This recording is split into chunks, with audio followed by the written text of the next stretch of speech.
We now return to Let's Play Afterlife. And Heaven wasn't moving along very fast, so I've decided to go ahead and start on the Hell LP. And I'll just sort of switch back and forth when I think it is appropriate. So, getting started in Hell.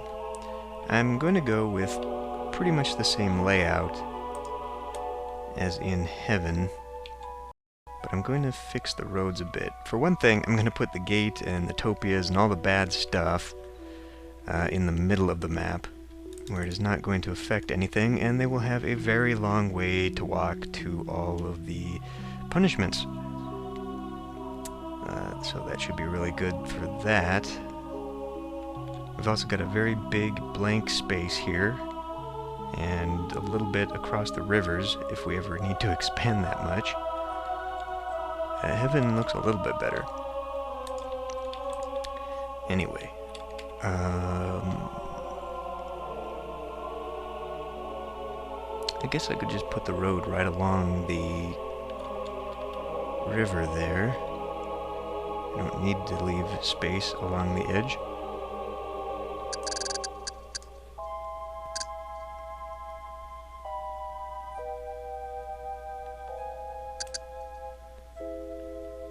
Let's see.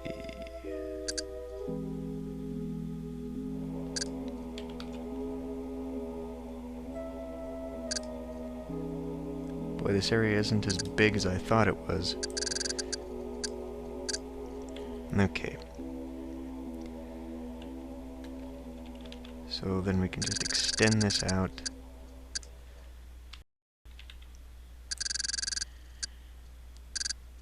Maybe all the way just to here. I don't know. Let's see.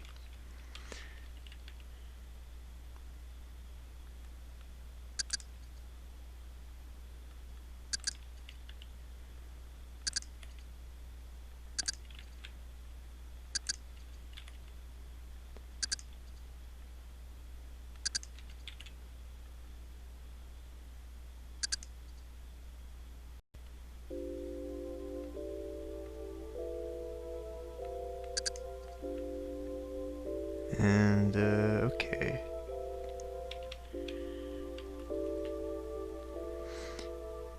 Well, yeah, I'll just go all the way. So, I think I'll just go ahead and put this out here. Now,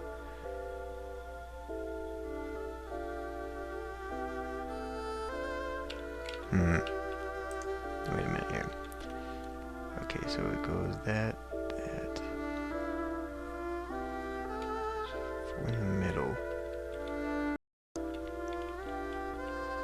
Alright, hold on. I'm gonna come back when I've got this sorted out. Okay. This still might be a little bit too direct.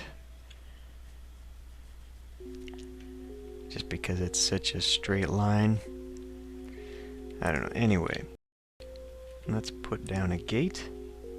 I think we can just do the Belial class for now, although it won't be able to expand there, so maybe I should put it on this end. Yeah. Welcome. And we will put a magic bus karma station.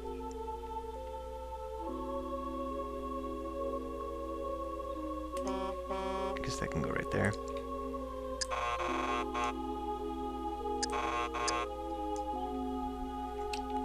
And that should be connected. And that should count.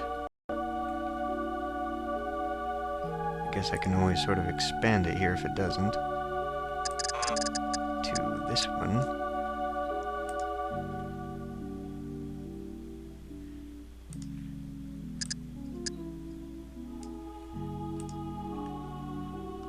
It should count though. Either way. Right. Need to put down a dystopia. I'm going to put down the Palaces of Pincer Peril rather than this one, because this little one is going to be insufficient very quickly. Maybe I should put this over here. trying to think where this is going to do the most good, or bad, in this case.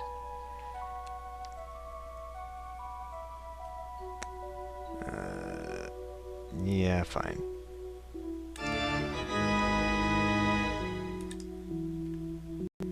And I will need a training center. Now, the training center will put out bad vibes, or good vibes, I forget. I think it'll put out bad vibes for hell. Anyway, we don't necessarily want to put it anywhere near the gate, like I had it in heaven. And I'm going to go ahead and spend the 1,000,000 pennies on the cloven boot camps. That way I only have to make one, and I can bring it all the way down to 30% acceptance, so we can get some very decent devils going. I guess I can just put that in the... Now, this would eventually be a generic zone. That's what I'd keep it for. But that means I wouldn't be able to get one of the big 4x4s, which is actually pretty useful, because it does expand its capacity. I think in my heaven one, it started out with a capacity of 600,000 and then evolved to 800,000. And I think eventually it will go up to 1,000,000. So they're actually very useful, more so than the actual fate zones. So let's put it right next to this, into what would eventually be the new expansion. Yeah. Okay. Oh, we need power.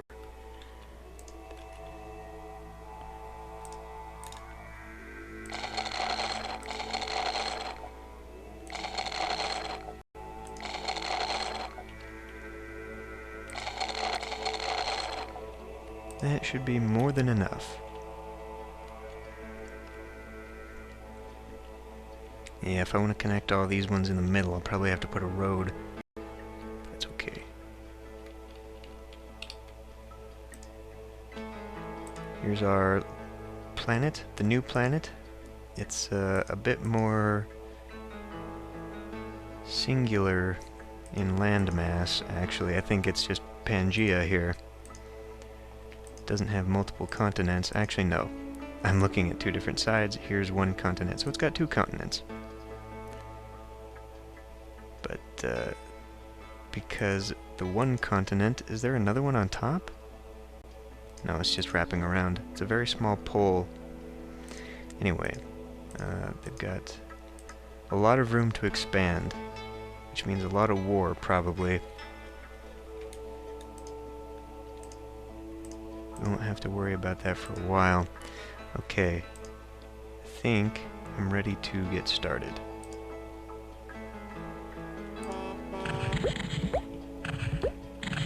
Congratulations, your pan-dimensionalness. Hell's roads are disgustingly efficient, briskly transporting the damned from one punishment to another with a minimum of fuss. Hey, wait a minute. I thought you said... Wait for it?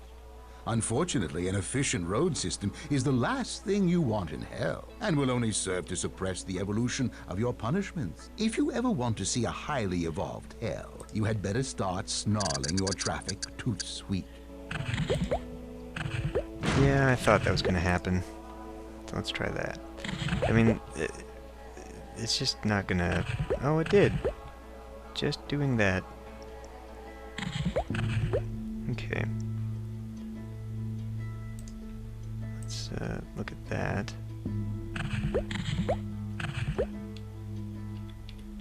Okay, well, we're going to need to balance immediately, or add some more. With all due respect, your immenseness, Hell's punishments are a downright mess, at least in terms of workforce alignment. That sounds bad. Oh, it is. If Hell is ever to evolve out of its current quagmire of mediocrity, you'll probably have to use the macro manager to make some major and expensive adjustments. Oh, it's not that bad yet. And besides, it will give me a chance to actually talk about them. So, out of the frying pan for envious souls. June 23rd. Frying pan hotter than I remember. Going to jump. Maybe fire will be cooler than this. June 24th. I was wrong. Demons laughed as my hair ignited. I'll never make that mistake again. June 25th. Demons have put me back in the pan. It's hotter than I remember. Maybe I should jump. Diaries of the Damned, Mephisto Press.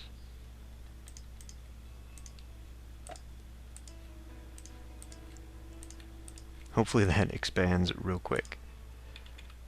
Okay. For Avarice Souls, Jerky City. The mildest of punishments for avaricious souls teaches them a grotesque lesson about greed. The demons in this city have rigged it, don't ask me how, so that everything a soul touches turns into processed meats. It's sort of a Midas touch gone horribly, horribly wrong. The most valued items in the city are those that no one has touched, but the greedy natures of the damned eventually get the better of them, so nothing stays demeated for very long.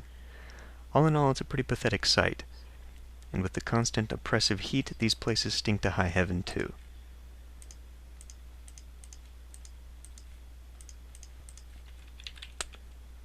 Let's see. Yeah.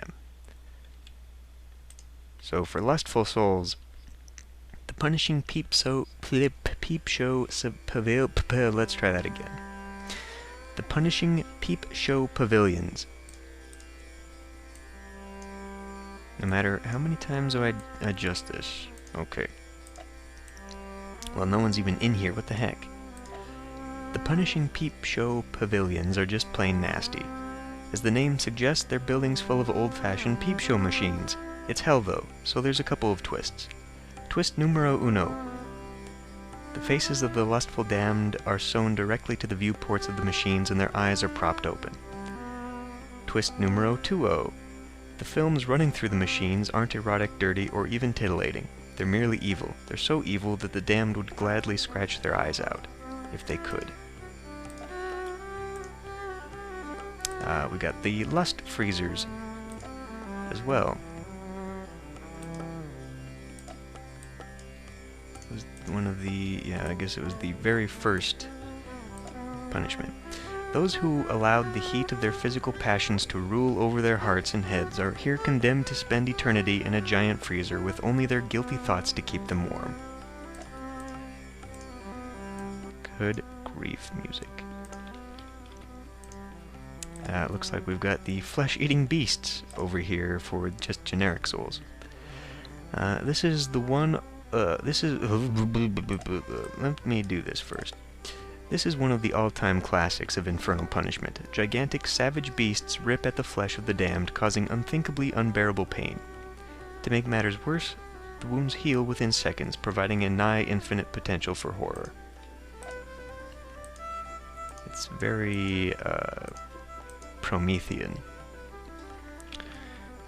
I don't think anyone has even moved in. Oh, Taco Inferno. For gluttonous souls. And no one's actually moved in.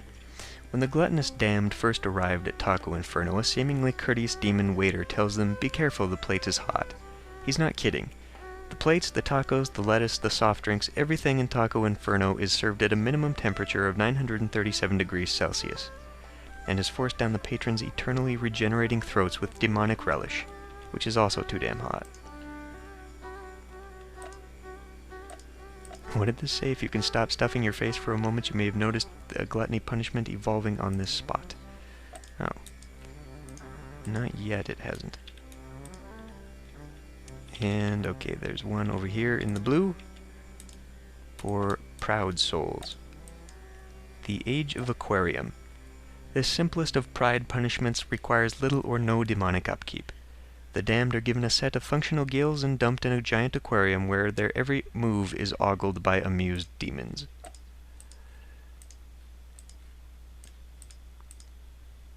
Okay, that should be balanced now, Jasper. I guess let's talk about the Academy, which is only now accepting 60%, and that's probably enough. When you need a lot of demons, the Cloven Boot camps will give them to you. Just be sure not to ask how they do it. Everyone in Hell suspects these training centers of employing archaic, sadistic brainwashing techniques to churn out legions of tough-as-nails demons. Curiously, no one ever blows the whistle on them, no matter how many mangled souls, euphemistically referred to as rejected applicants, wash up on the roads of Hell. Maybe that's because whistleblowers tend to disappear in Hell. And the Palace of Pincer Peril. Once the concept of anti-gravity had been conquered by the snooty demons, they set about building dystopias that would totally distance them. God, I'm having so much trouble. That would distance them from the hated souls of the damned. A design that became favored among working-class demons was the Palace of Pincer Peril. The palaces were slightly flawed, requiring stabilizing pincers to keep the floating cities in place, but all agreed that they were vastly superior to the dunderheaded mistakes of the past. And why not talk about the... I don't think we need to, because we already did this one too. It's a typical move train with a distinct double-decker style. Wow. Hell's Gate, the Belial class. The most common gate found in Hell is the Belial class gate, which can process 20,000 souls a year when pushed. Famous for the pithy slogan inscribed on the arches, "Abandon all hope, ye who enter here. Today is the first day of the rest of your afterlife. Have a nice day," etc. The demons of these gates utilize a big old mainframe computer to tally the sins of hundreds of souls simultaneously. Okay, let's get back to the game. Oh, yellow needs help. Okay, well, I guess this one square isn't going to cut it. Let's see.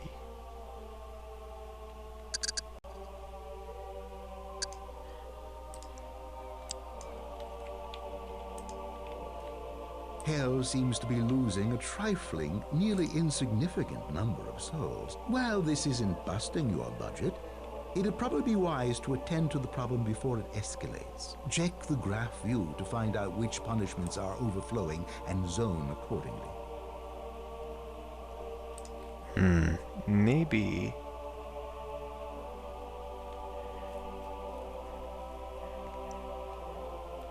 Why don't we do that? Put that road back. And then I can put in one for that. And blue is probably going to need one.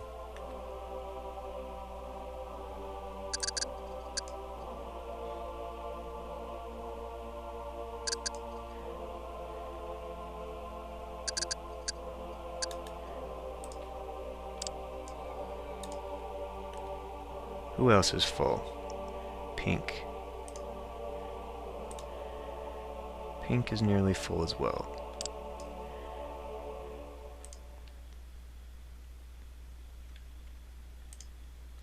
Alright.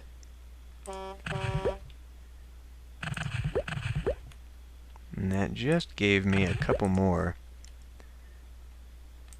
Down here in Tooth or Dare for generic souls, or evil souls. Dentists, dentists, dentists.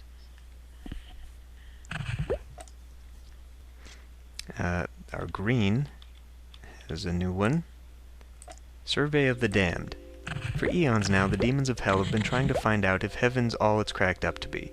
To this end, they've enlisted, or if you prefer, enslaved, the envious damned to do a telephone survey of heaven. Naturally, having to spend eternity conversing with souls who are infinitely happier than they are is tremendously excruciating to these poor schmucks, but hey, that's hell. Looks like we've also got Pinhead Pizza. All the mouth-watering pizzas in this place are laced with sharp, pointy things that rip open the esophagi of damned like an overripe tomato. We're not losing souls anymore, are we? Let's see. We've got the Soul Farm for proud souls. As the name implies, the damned in these zones are shrunk down to the size of ants and forced to live out their afterlives burrowing in the thin layer of sand trapped between two sheets of plastic. Icky. Is this another one? Stickies. It is another one. Unique among the gluttony punishments in hell, Stickies serves food that people actually like. Unfortunately, all they serve is sticky food. Peanut butter sandwiches, caramel apples, pancakes smothered in syrup, etc. And there's nothing to drink. And the napkins are one ply. And they don't believe in fly paper. Let's try and get these balanced.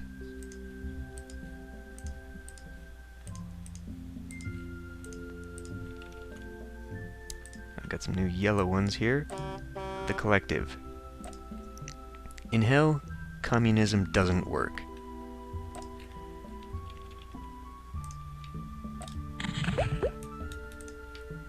Oh good, it looks like we got a new one. In Lust. The Laundromat. There's something about laundromats that have caused them to be surprisingly effective punishments for lusty souls. Maybe it's the bottomless baskets of disgustingly soiled laundry. Perhaps it's the migraine-inducing fluorescent lights that flicker at precisely the worst moment. Maybe it's the fact that all the souls are dressed in their back-of-the-dresser clothes. Whatever the reason, any and all body impulses a soul might have are permanently frustrated by these dreary little buildings.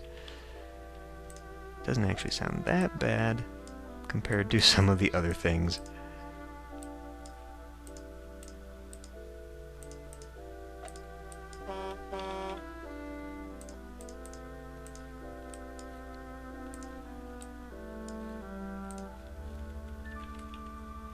We've been having the itch here for a while, for slothful souls, which I put at the end of the road. Thought that was a nice little touch, make them walk the longest. The itch. These sloth punishments are simple, yet evil. First, the damned are given persistent, annoying itches in difficult to reach parts of their body. Then their hands are bound up in cute little high-tech manacles that prevent them from scratching.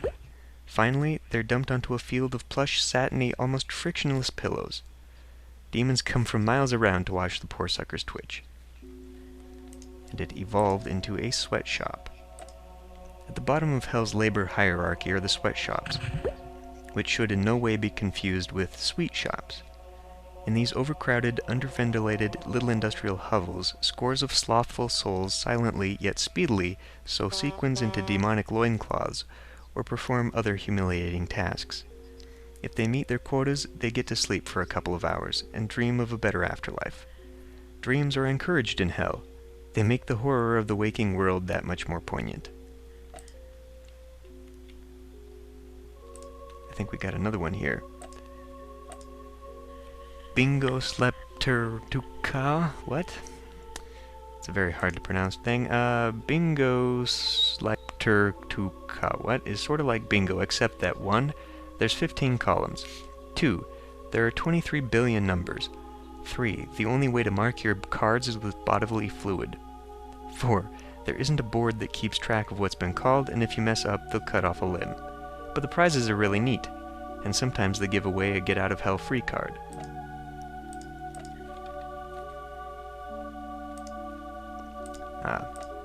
Another man's shoes for envious souls. Important life lesson number 546. Be careful what you wish for. The envious souls imprisoned in these little slices of hell spent their discontented lives muttering, "Man, I'd love to be in his shoes," never realizing that demons were listening to their petty whinings. Now they spend eternity literally imprisoned in another man's smelly, unsanitary footwear. And we got a big yellow. The shock market. Still balanced, good. The sounds most definitively associated with the shock market towers of hell are the constant gentle tipperings of the ticker tape, punctuated every few seconds by the scream splat of another damned broker hurtling himself from the rail-less balconies on the 58th floor. Of course, the damned don't die when they hit bottom, they just hurt a lot. Then they can start all over, greedily trying to amass a fortune so that they can buy their way out of hell. Naturally, that trick never works.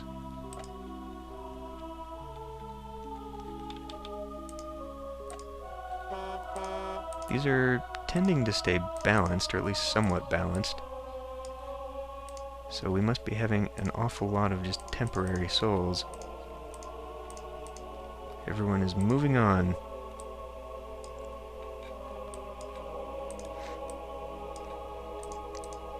And that makes sense, I guess, because the people of the planet, the Embos, have not really had the time to become super evil.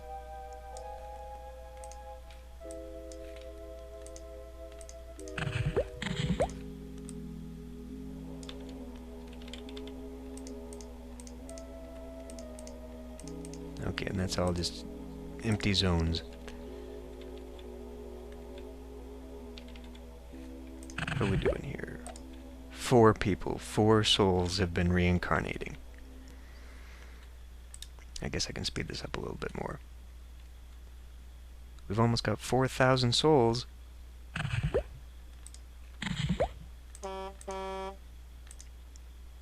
They're actually fairly virtuous. They're on the virtuous side of neutral. Interesting.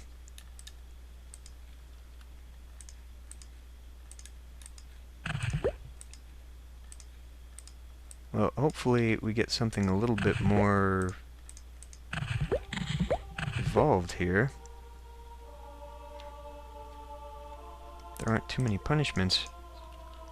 And no one... See, the wrathful punishments are completely empty. So apparently the Embos don't know about war yet. I don't mean to be a nudge, but your heaven really won't start growing until you build a gate. Of course. You don't have to build a heaven.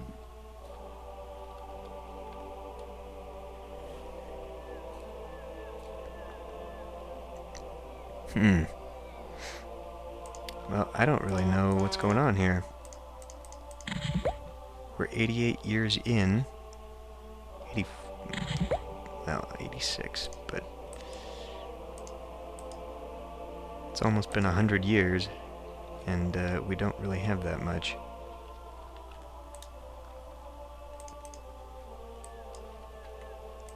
There are a lot of greedy souls, though.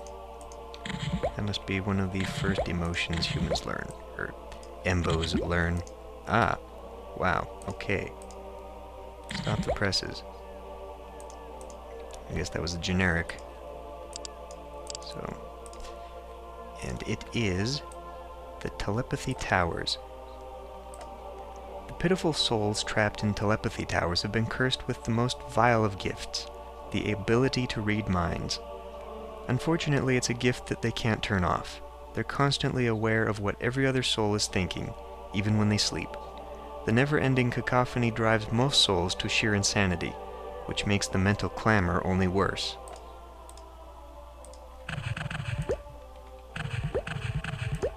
Ah, the Island of Yip Dogs. These are the least efficient punishments in all of hell. The damned are shipped off to deserted islands, their only companions a litter of indestructible, unsilenceable Yip Dogs.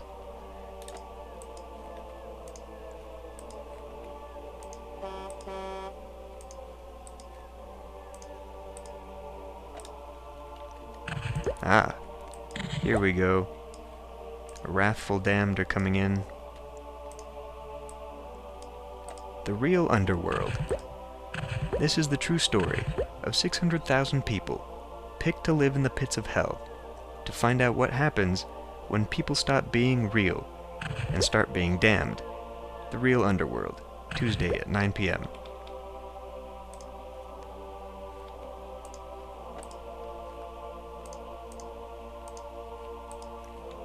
I don't think 600,000 actually fit in here. This has a maximum of 75.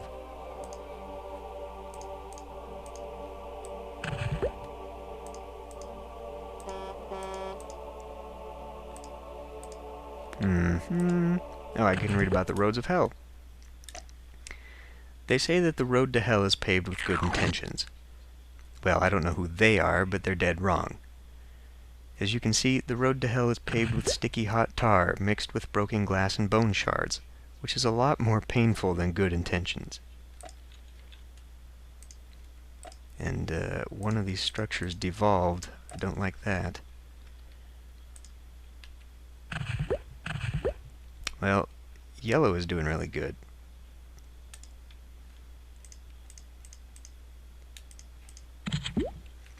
Oh, goody.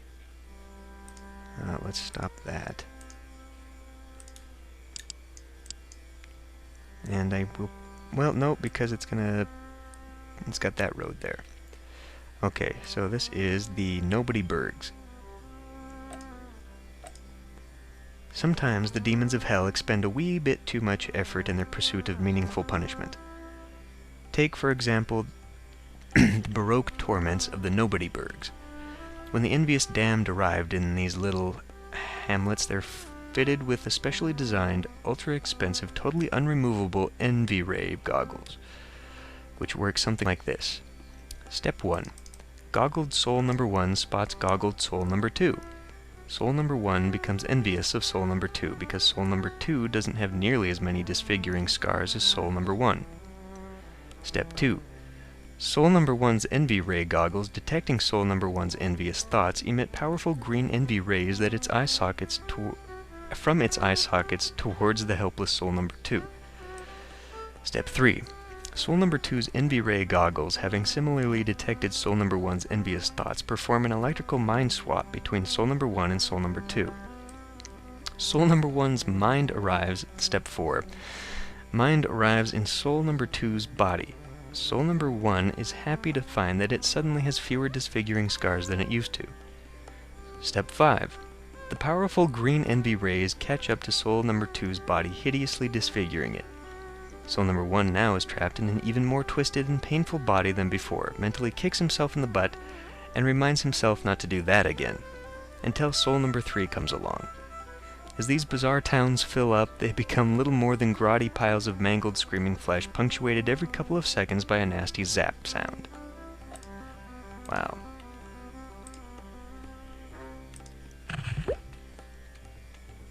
Oh, and we got the Dead Man's Curve. Popular music aside, there is no such thing as a highway to hell. There are, however, plenty of highways in hell. They're used to punish envious souls who just can't be satisfied with what they have. When the damned arrive, they're given a clunky old rental car, with no stereo or air conditioning, of course, an out-of-date map, and a vague direction that will supposedly lead them out of hell. Once they hit good old Route 666, though, they'll be permanently stuck in a never-ending logjam of commuter traffic. If they could just sit still, they'd probably be okay, but their envious natures cause them to switch lanes at the drop of a hat, snarling traffic even further. And it evolved.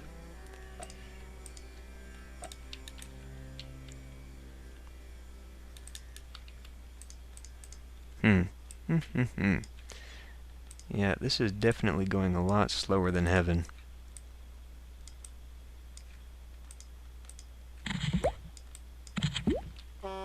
Oh, okay.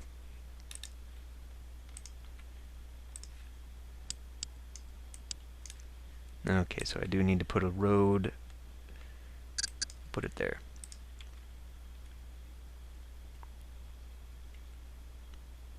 I just gotta make sure I'm actually gonna be ending up with little spirals of road. Because if I make a bend off that way, then, okay.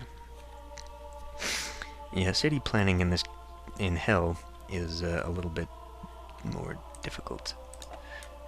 Sleaze and Sons candy for gluttonous souls. Papa Sleaze always said the afterlife is like a box of chocolates. You never know what you're gonna get. Whether it's a chocolate-covered razor blade, a rat intestine bonbon, or a super surprise vanilla-coated ultra laxative, the demonic employees of Sleaze and Sons candy always try to live up to Papa's words.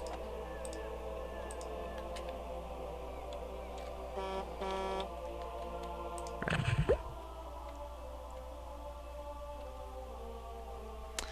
Well, nope, I just heard something go. It was this. The Purple Passion Pulsing Plasma Pods. Demons aren't immune to the fickle whims of fashion, as evidenced by the grotesquely retro Purple Passion Pulsing Plasma Pods that litters hell's landscape like the tragically discarded idealism of the 60s. As punishments go, they're actually pretty harsh.